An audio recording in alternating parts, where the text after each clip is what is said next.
बांग्लादेश की कंडीशन में खेल रहे हैं और हमारे सामने ठीक है, बांग्लादेश का बॉलिंग अटैक इस वक्त बेहतर बॉलिंग अटैक है। दोनों टीमों के लिए एक जैसी हैं।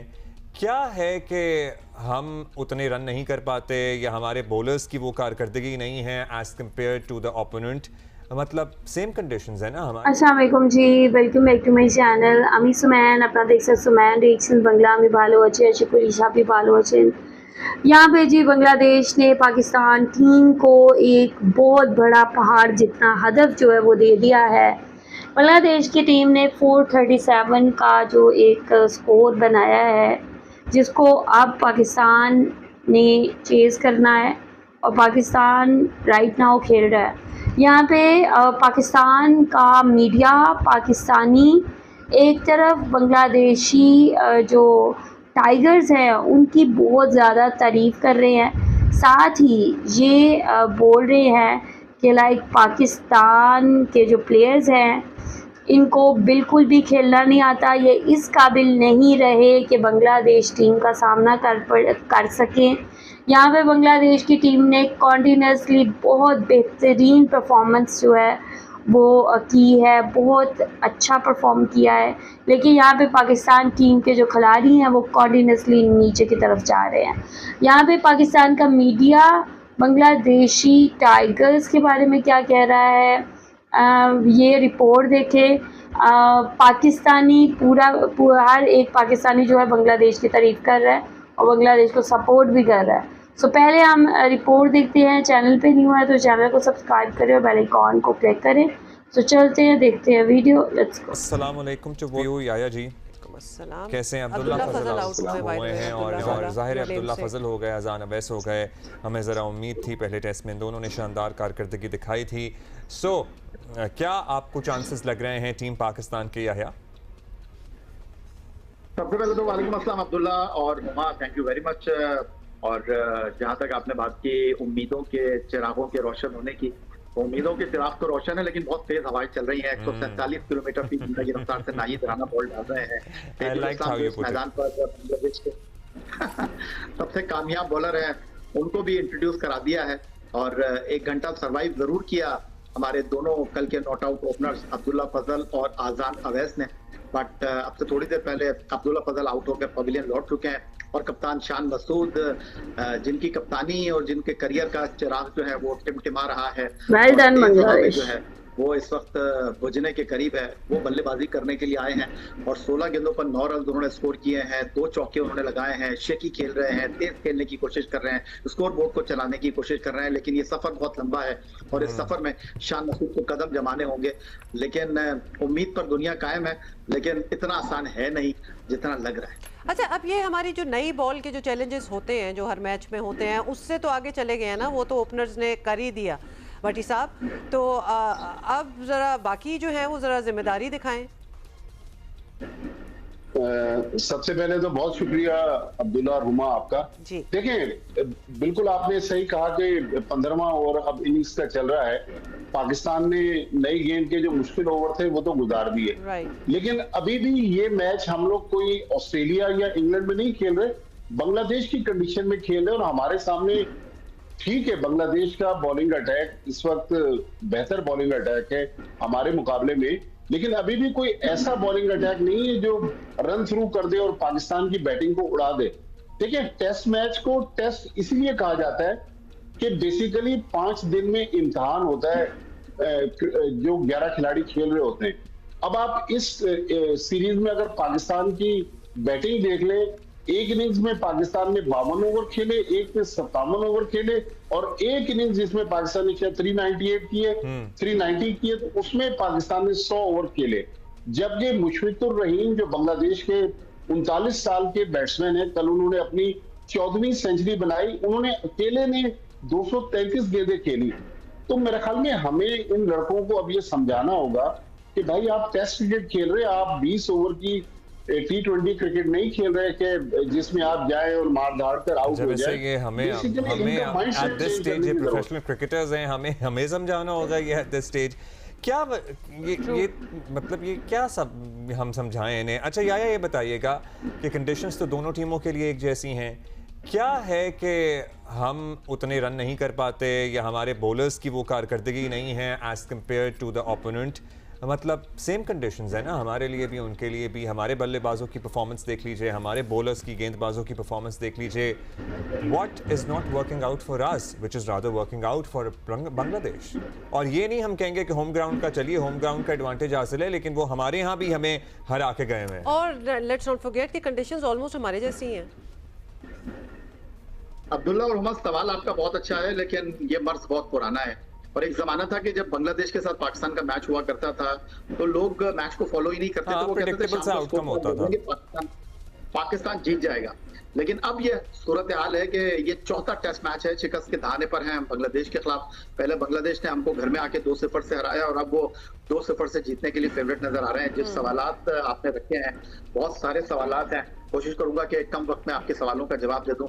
बात दरअसल ये वो सरफराज अहमद जिनको इस कश्ती से धक्का देने वाले खिलाड़ी इस टीम में मौजूद हैं, क्या उन्होंने सरफराज अहमद को बतौर हेड कोच इस टीम में कबूल किया है?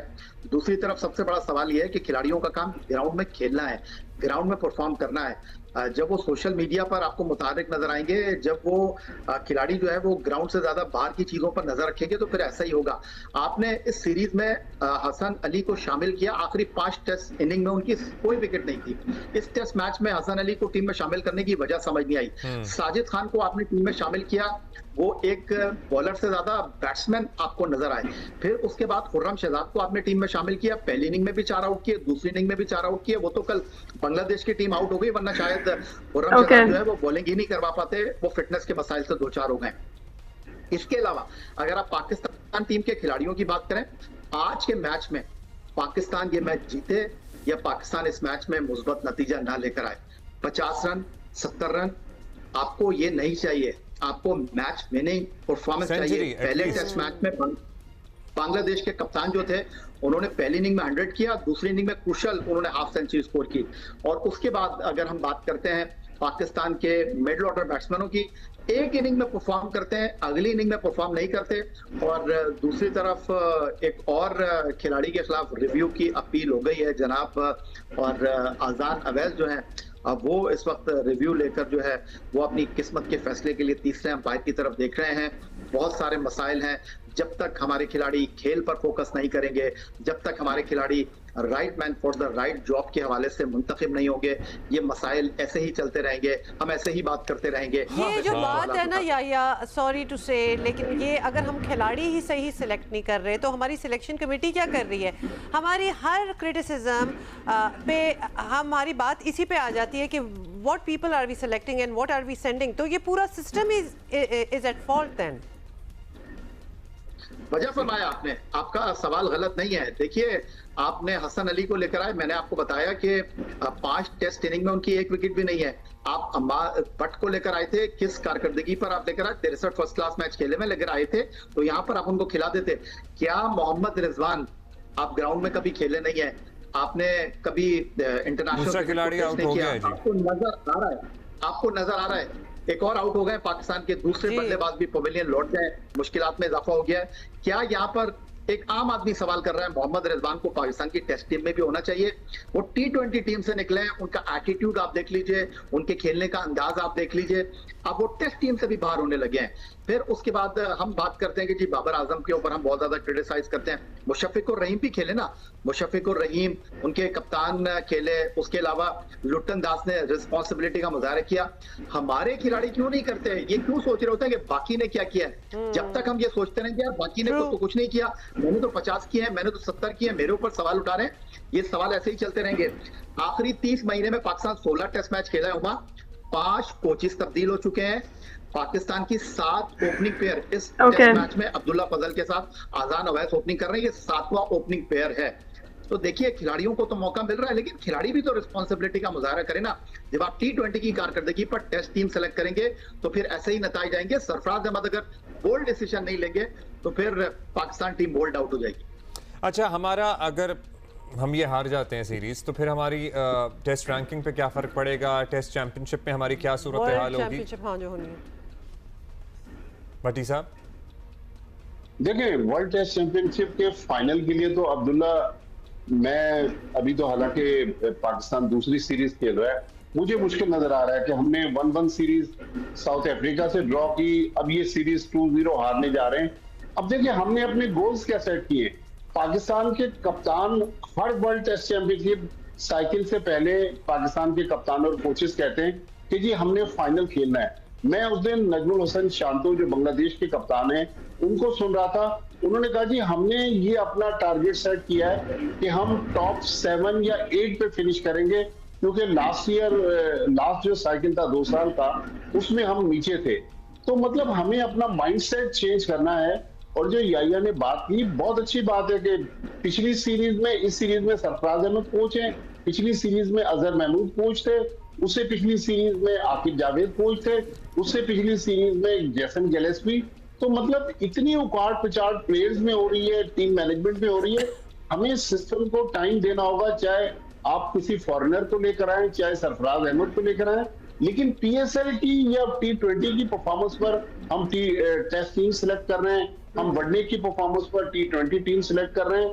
हमें अब अपना माइंडसेट चेंज करना है और हमें ये तय करना है कि इन लड़कों को हमने टेस्ट खिलाना है और इनको हमने वनडे और इनको T20 खिलाना है। मेरे ख्याल में अब वक्त आ गया है कि मुश्किल फैसले लेने। पाकिस्तान क्रिकेट बोर्ड ने कप्तान को भी पूरा टाइम दे दिया, पाकिस्तान क्रिकेट बोर्ड ने प्लेयर्स को भी टाइम दे दिया। जब वो लोग रिस्पॉन्ड नहीं कर रहे तो मेरे ख्याल में फिर उनको खुदाफिज कहें, जो नए लड़के हैं उनको लेकर आए। अच्छा क्या किनको खुदाफिज कहें? अच्छा किनको खुदाफिज कहें? तब्दीलियों की बात हो रही है तो जो सारी सिलेक्शन कमेटी है और सिलेक्टर्स हैं उनको भी तब्दील कर दें, मतलब फिर तो यही बात होती रहेगी, ये उखाड़ पिछाड़ खत्म ही नहीं होनी, चली जा रही है, ये तो चली जा रही है। देखिए एक तो विकेट कीपर जैसा मोहम्मद रिजवान मुस्तकिल अंडर परफॉर्म कर रहे हैं, अगर इस सीरीज में भी फेल होते हैं तो अब हमें देखिए हमारे पास साद बेग मौजूद हैं, हमारे पास रुहैल नजीर हैं, इस वक्त गाजी गौरी टीम के साथ है, ये यंगस्टर इनको मौका दे। फास्ट बॉलिंग में अगर शाहीन, हसन अली ये लोग नहीं कर रहे तो अली रजा हमारे पास मौजूद है। बैटिंग में हमारे पास समीर मिनास मौजूद हैं, फरहान यूसुफ पाकिस्तान अंडर 19 के प्लेयर हैं। तो इन लड़कों को लेकर आए। एक हमारे नौजवान थे जिन्होंने इंग्लैंड के खिलाफ डेब्यू पे सेंचुरी की, वो देखें अब उनका पता ही नहीं है वो कहाँ चले गए। याया भाई, तो मतलब हम बहुत से नाम ले रहे हैं भट्टी साहब, नुमान और साजिद पे हम कब तक रिलाई करें? एज भी मतलब अबरार, सुफियान, ये सारे जी। अब्दुल्ला मैं आपको एक बात बता दूं कि ये टेस्ट मैच बहुत सारे कश्तियां जो है डुबो देगा। नुमान तो शायद अपना आखिरी टेस्ट मैच ढाका में ही खेल गए थे, साजिद को भी अब आप टाटा बाय बाय ही समझें। उसके साथ अब शाहीन शाह अफरीदी को भी थैंक यू वेरी मच कह देना चाहिए, टेस्ट क्रिकेट में उनकी जगह बनती नहीं है। उसके अलावा शान मसूद, उनकी कप्तानी भी गई। और मोहम्मद रिजवान के बारे में मैं आपको बता दूं कि वो T20 के बाद अब टेस्ट टीम से भी बाहर होने जा रहे हैं। और सबसे इम्पोर्टेंट चीज ये है कि आपको अब आगे देखना पड़ेगा। अब आपको इस चीज से डरने की जरूरत नहीं है कि हम इंग्लैंड जा रहे हैं, वेस्ट इंडीज जा रहे हैं, तो भाई यहाँ पर आप बांग्लादेश को हैंडल नहीं कर पा रहे। आप जब इन खिलाड़ियों को मौका नहीं देंगे, फुल फ्लैश मौका नहीं देंगे, तो कैसे आप चलेंगे? और दूसरी बात यह कि आपको उन खिलाड़ियों को टीम में रखने की जरूरत है जो टीम के लिए खेलते हैं। इंडिविजुअल परफॉर्मेंस के ऊपर आपको पाकिस्तान टीम नहीं बनानी है। आपने बिल्कुल खिलाड़ियों की अगर हम बात कर रहे हैं तो बिल्कुल एहतसाब होना चाहिए सिलेक्शन कमेटी का भी। तो सारी बात है, सॉरी, लेकिन जब मौका दे रहे हैं तो भरपूर तरीके से मौका देना। ये गेस्ट अपीयरेंस नहीं होना चाहिए। हाँ, मतलब ये फीचरिंग दिस पर्सन लड़कों की। उमा देखिए, आपकी सिलेक्शन कमेटी में असद शफीक साहब मौजूद हैं, विमेन क्रिकेट की भी वही देख रहे हैं, Hanif Mohammad high performance centre को भी वही देख रहे हैं, पाकिस्तान टीम के बैटिंग कोच भी। एक वक्त में इतनी कश्तियों में वो सवार है, एक काम भी उनसे ठीक नहीं हो रहा। उसके बाद अगर आप मिसबाउल हक साहब की बात सिलेक्टर भी है नेशनल टीम। जी सर, मैं वही कह रहा हूं आपसे। तो अब उसके बाद अगर आप बात करते हैं मिसबाउल हक की, तो मिसबाउल हक जो है वो उनका पाकिस्तान क्रिकेट बोर्ड से मायदा दिनों का है। वो full time Pakistan cricket board के साथ एसोसिएट नहीं है, इसलिए वो पाकिस्तान सुपर लीग में पेशावर जल्मी के साथ एसोसिएट थे। आपको दबंग फैसले करने होंगे। ठीक है, सरफराज अहमद अगर हेड कोच है तो वो सिलेक्शन कमेटी में भी है, बात समझ आती है। लेकिन बाकी लोगों को मैं ये नहीं कह रहा कि आप दूध में से मक्खी की तरह निकाल के बाहर फेंक दें। उनकी परफॉर्मेंस आप देखिए ना, ये नहीं हो सकता कि आप इन लोगों को भी लेकर चले, खिलाड़ियों के ऊपर आप छुरी चलाते रहे। ऐसे नहीं होगा, ऐसे नहीं होगा। सिर्फ खिलाड़ियों पे छुरी नहीं चलेगी फिर भट्टी साहब। सो या लेट्स सी क्या होता है। बहुत शुक्रिया आपका, थैंक यू भट्टी साहब, थैंक यू याया।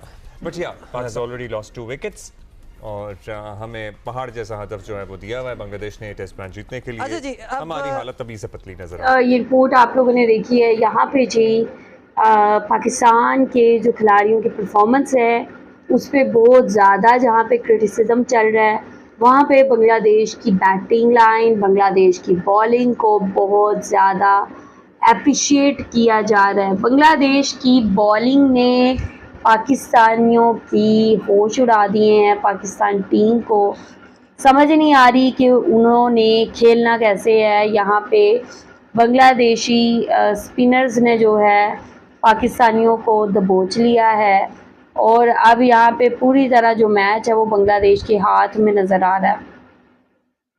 बांग्लादेश की टीम ने पाकिस्तान क्रिकेट को हिला के रख दिया है। यहाँ पे सरफराज रिजवान और शहीन का जो कैरियर है वो भी ख़तरे में नज़र आ रहा है, क्योंकि यहाँ पे कहा जा रहा है कि इनको टीम से निकाला जाए। ये टीम में बिल्कुल भी परफॉर्म करने में इंटरेस्टेड नहीं है।